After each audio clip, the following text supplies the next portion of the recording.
Hello, welcome to another episode of RBY UU Invitational Commentary. Today we're covering a set between myself and Piff. This was the first set that occurred during the tournament after the bracket went live. I'm not particularly happy with the result of this set, but it was still a notable seeding upset, with the 22nd seed defeating the 11th seed.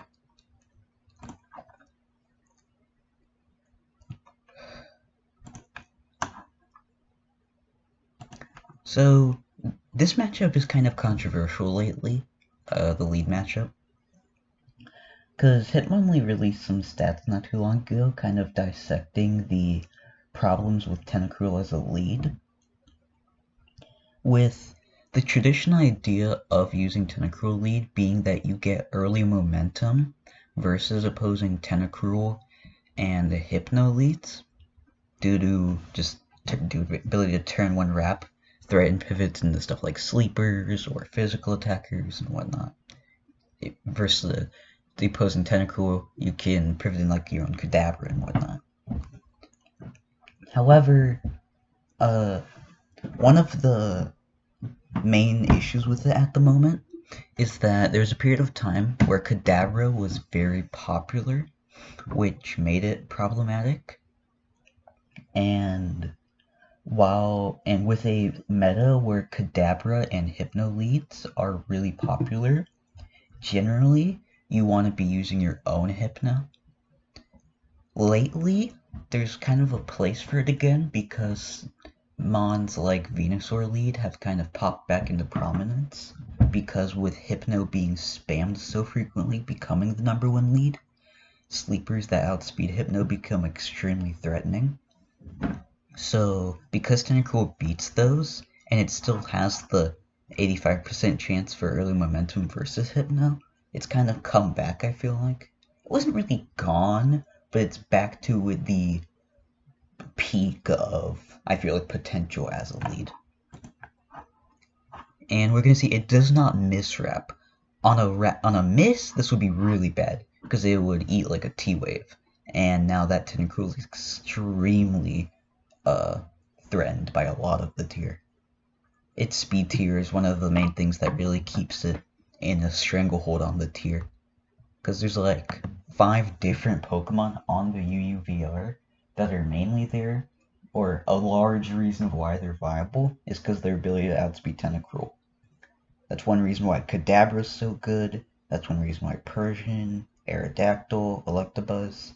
You usually really need you need at least Kadabra because of that, but a lot of times you really want 2 of those Pokemon because of the Tentacruel speed tier. It's arguably the most important speed benchmark of the tier. I don't even think arguably, I think that might just be a fact. And the way we're gonna see me, I'm gonna bring in Hypno because I'm trying to get an opening, but I don't want Tentacruel to be taking too much chip damage because I don't know if there's a Dugtrio. And once you get to a certain range, now Tentacruel becomes a lot scarier, a lot more scared, because it can't tank a non-crit Dugtrio or Earthquake anymore. Gonna see a Kadabra to punish my repeated Tentacruel switch-ins. Not really a big punish, because my Hypno being paralyzed isn't really that bad. The full pair is nice for him, and my Hypnosis means that while on paper the T-Wave wasn't a big punish, stuff like this is why it worked out. Double Hypnosis miss and double full para. So now I'm behind a Hypno. And one concept that's been talked about lately by people like Plague Von Karma and Shellnuts is the concept of Psychic type advantage in RBY UU. If you've ever played competitive Yu-Gi-Oh, it's kind of similar to card advantage. But if you haven't, basically Psychic advantage, the concept is that because Hypno is on every team and Kadabra has like 80% plus usage, generally you're going to see both on both sides in every game. And the main thing that can consistently check both is each other. So when you're behind by Psychics, you end up ceasing a lot of momentum and control of the game state to the opposing. So, for example, by having only a Kadabra and a dead Hypno, compared to a full Hypno and a full Kadabra, that puts me at a really bad early position, because these are going to be hard to play around. In this case, my gambit is that because Hypno isn't really threatened to die until it's around 30 to 40 due to its bulk, I'm just going to have to try to brute force it. And because Tentacruel is Thunder Wave immune and has a high chance to cheese with crits, it's the best option for this. A little annoying to have to reveal it this early, but in this case I'm going to have to use it as a wall breaker. I am going to get the crit here, which is very good, because now I can potentially take out this Hypno easily, as I do here, and now I'm back even in Psychic Advantage. If I didn't crit there, and if that luck was flipped, this could have gone very differently. But either way, we're going to see this. I'm going to bring in Omastar to resist the body slam, and I'm not in range to die from Earthquake yet. Going to see a Tentacruel come in, and I'm going to bring a Gyarados on that. Rat misses, which means I get a nice Thunderbolt. Now, this Tentacruel is now in Tentacruel range, which is very good. This Tentacruel is starting to become very deadly, especially since it survived the Hypno encounter. He is going to land the second Wrap, though. Now that my Omastar is revealed and I'm not risking leaking team info, I'm going to go and use this to help tank the Wrap damage. This is going to be one of the first, at least what I noticed, is a misplay of the set.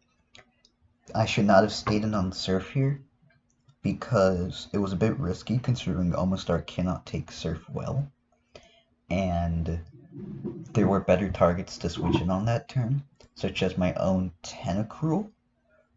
You know what, let me double check, because I'm pretty sure that Tentacruel taking a non-crit Surf, that's 14, 79 minus 14, that is 65. So the main risk here is just whether you're put in the Tentacruel range. Okay, so if this takes Surf, I am in Tentacruel range. And I don't know. The thing is, I feel like after 2 turns, when it's guaranteed that Wrap is going to end, well, there's 2 turns guaranteed for Wrap to start because it's 2 to 5. After the second, you probably would just want to go to Gyarados because it takes whatever Tentacruel is throwing out there fine. So, realistically, instead of staying in with Surf, I probably should have gone out to Gyarados earlier. Yeah, I think that was a misplay, because I think you should go to Gyarados, because now, this Omastar is basically just a dead Mon. All it's going to do is click Body Slam. It does get a crit, but with no pair, it really just... This is just a dead Mon, with the potential for something like a Dodrio in the back. There was no reason for this to die this early. But, let's see a Dodrio come in.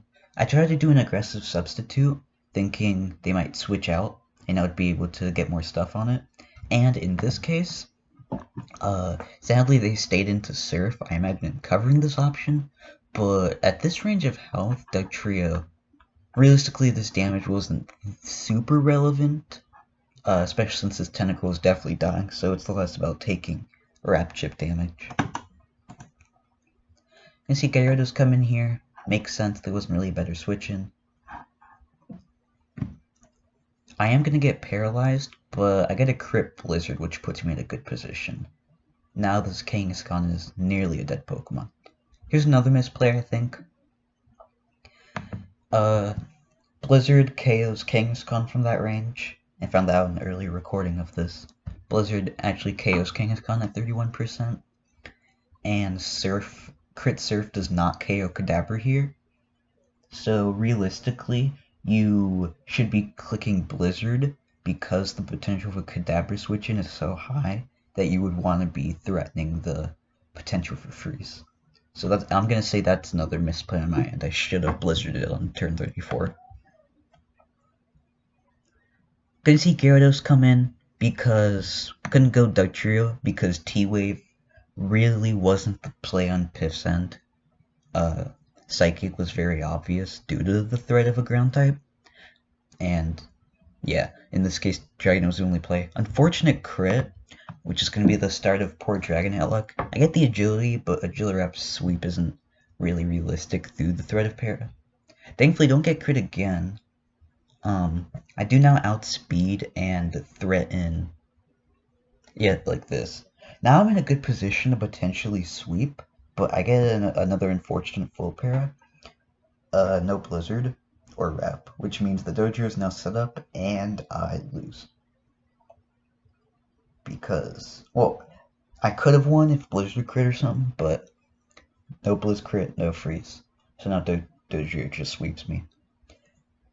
We see this as a symptom of the early Omastar sacking I was saying earlier. In this case, while I got unfortunate luck with my Dragonite, I really should not have been in that position in the first place. This is a great example of why Omastar is so valuable to preserve because of stuff like this. I might be crazy too, but I feel like Dodrio has been more popular lately. Maybe I'm crazy. I saw a lot of normal spam teams, like Persian, Kangaskhan, Dodrio, in the last chance qualifier. And I know some of our better players like Volk really like Dodrio. I think Stevie does too. So maybe this is something to look out for. Maybe Omastar should be used more, and we should try to play with it better. Either way, not a great game one for me. I just kind of played bad. Main takeaways here. Like I said, Omastar is valuable, and like Omastar is really valuable. Make sure that what am I looking for here? Oh yeah, Omastar is really valuable.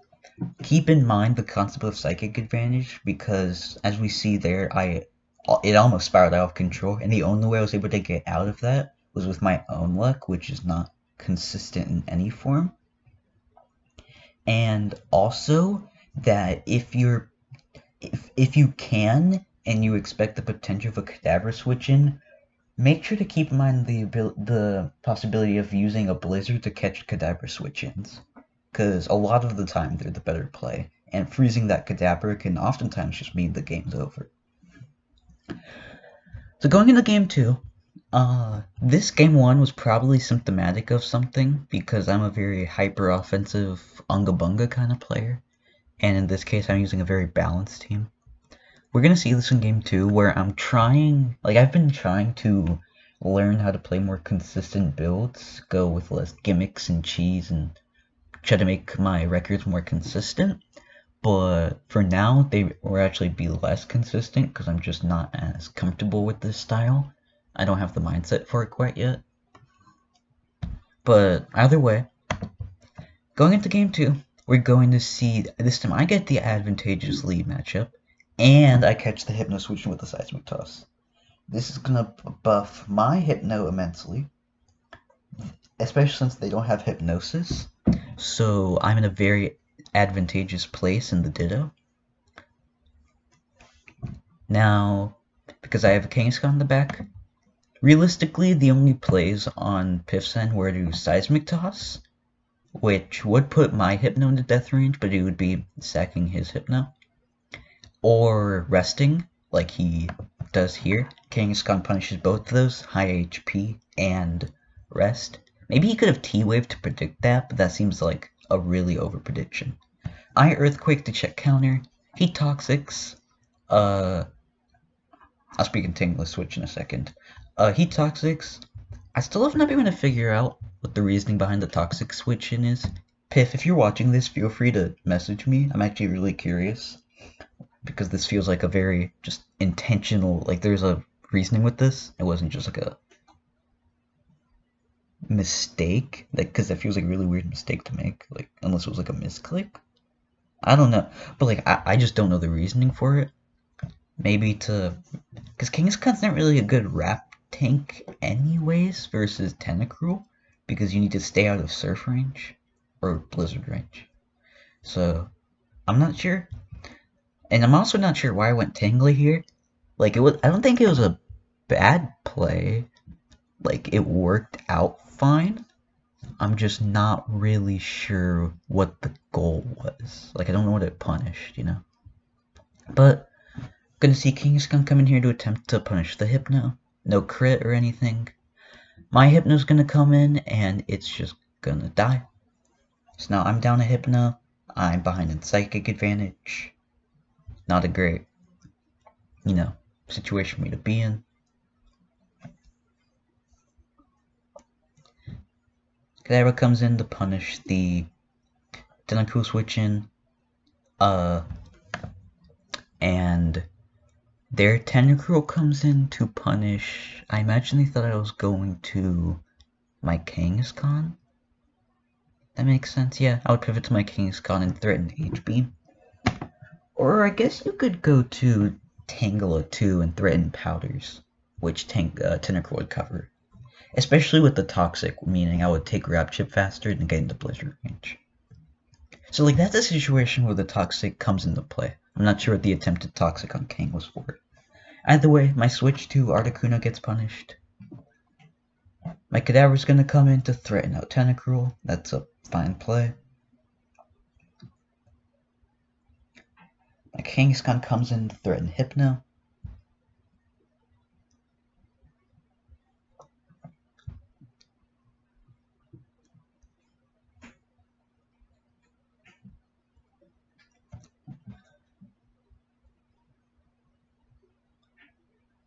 Just same as a couple turns ago. I'm back to even in Psychic advantage, which is nice. My Cadaver is now in Persian Slash range. I'm gonna go to Tangela to punish it. Eat a mean 37, but Kangaskhan's gonna come in. I get the Sleep Powder off. That's nice. Mega Drain to try to keep myself up in health, because this Persian could get me into Persian Slash range. The more I think about it, the more I actually like Toxic on Tangela. I still just need to figure out what the Toxic on King was attempting. There's the Blizzard I was talking about to punish Kadabra switch-ins. Because Surf really doesn't do that much more in this situation, but this was scary, because 10% chance to just lose Kadabra there is huge, especially when there's not much cost to it like this. But, gonna see Tangela come in, because I predict the Persian switch. That was a really greedy stun spore.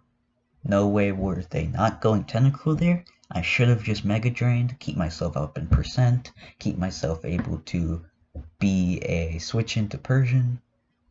Really should not have gone for Stun Spore there. That's another one of my misplays this set. There was no way that was ever hitting. But I'm gonna bind, revealing my fourth move. Gets a crit, but I can't take too much advantage of it because of the Toxic. Kangaskhan comes in because Tangle is not really punishing Persian that hard.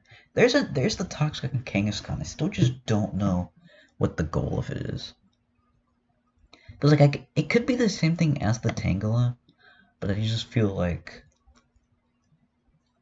I'm really just not sure. Like, because in this case we saw that Poison put pressure on me to where I could get into Persian Slash range. But, like, as I'm gonna calc here, Kangaskhan doesn't get put in that position until 32-38. So that's around, like, 35.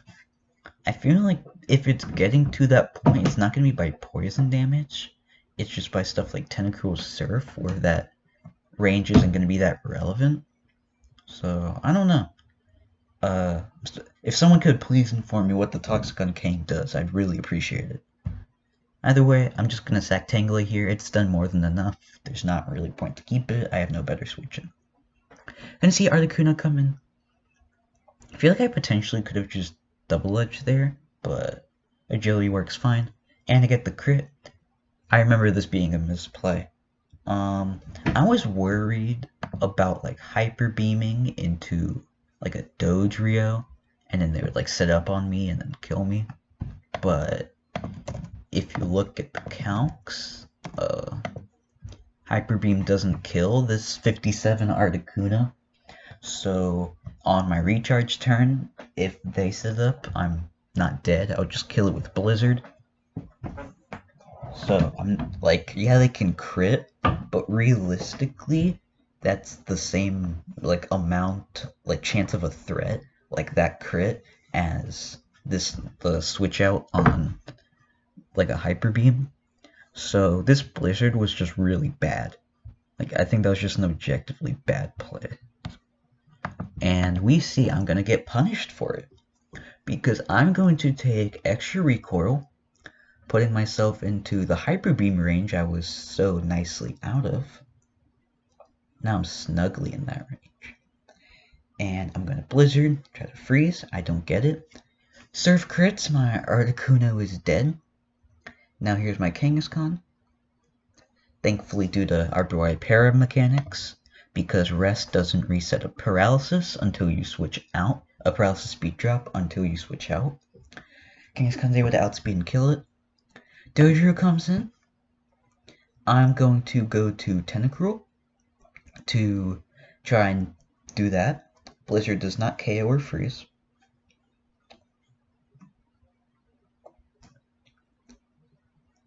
Can you see Kadabra come in? I think this was a...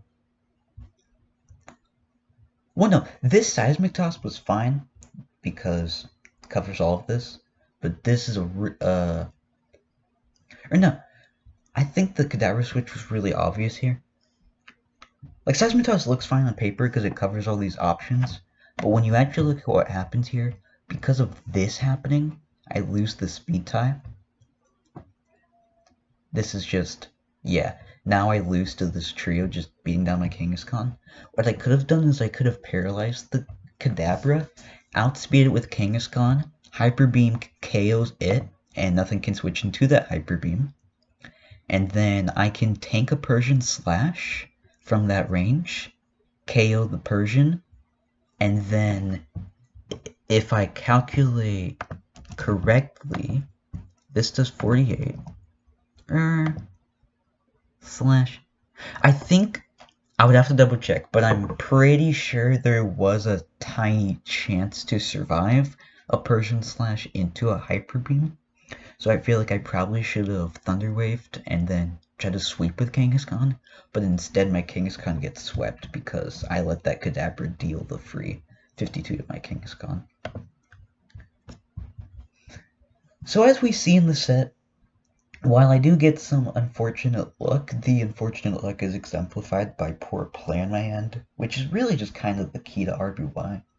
Where, like, yeah, it is a game where sometimes games get stolen from you, or games where you do get poor luck that puts you in a bad position. I'm not even going to say I got stolen by this luck, I just played not good. Like, I think I named 5 different misplays, like objective misplays this set. But I think RBY is a game similar to like RNG heavy speedruns, where yeah, there's luck, but you need to have your execution on point, like as well as the good luck. Because yeah, sometimes you just get unlucky, but you always need to have your execution on point. Because if there's little bad luck, then that can carry you. But even if you get the good luck, you need to be able to have that on point. You know, so even though there are those situations, it still requires a lot of skill to be consistent. And I did not show that consistency in this set. Congrats to Piff, though. He really impressed me. Like, throughout this set, he just consistently outplayed me at every turn. And like I said, he was 22nd seed. Maybe he was underseeded, but that was because his first big performance was the RBY UU Last Chance qualifier. And he did really good there. And I know he's really passionate about the tier, and I'm really happy to see new faces really get good at this tier. I think he's scary. I think he'll be big. I haven't covered it yet. You'll see it in a future video, but he also beat Amaranth, which, while I know there was some unfortunate luck in that set. I mean, mine had unfortunate luck, but I think Amaranth's more he did right stuff, and it got, like, he actually just got unlucky. That's still a major upset, because Amaranth is, like, the clear favorite to go through the pool. I mean, even down 1, I think he's still generally the favorite to just sweep through the rest. For those who don't know, the top 2 records of each pool progress to the main bracket. But being up 2-0 like this on 2 high-seeded players in your pool, he's in a very good position to just qualify for the main bracket, which would be pretty exciting, because he's still pretty new to the tier. I'm really excited to see his future matches. He is still yet to play Foops, Iciazu. Iciazu just got off vacation, so he'll be able to play a set soon. And Justamenti was talking about he can start playing soon. So I'm really excited to see his future sets. I think the next set I'm gonna cover is Lily versus KJ Das. Lily qualified from the Dragonite Suspect Test tournaments. I believe they placed 4th at one of them, and they voted in the Suspect Test. And KJ Das, as we saw in the Chuva versus her set, she's very good. But yeah, I will see you guys in the next one.